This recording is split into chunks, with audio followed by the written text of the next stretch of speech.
Welcome, everyone, and thank you for joining us today for the latest episode in our series called People, Planet, Public Health. We've had hundreds of people join us via Zoom and thousands of people join us via Facebook Live.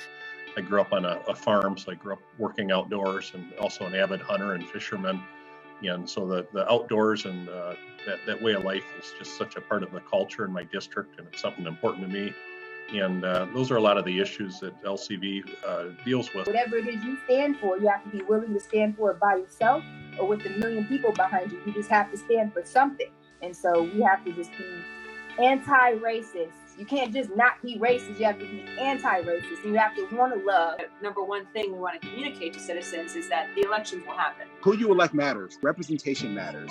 And the fact is, the state of Michigan has the most comprehensive and full-throated response to racial disparities in this coronavirus pandemic when compared to any other state. And that, I believe, is because you have people whose life experiences have been in close proximity and directly impacted, not just by this pandemic, but by the challenges with health disparities and economic disparities and environmental justice disparities and everything else in between for parts of our lives. And so I just think that's important, because again, who you have in place matters. When we started getting hardest hit, I was petrified.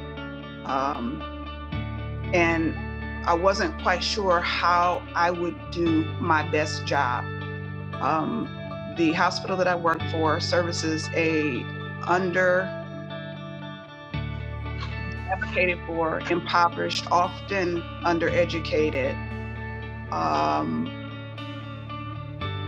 segment of the community.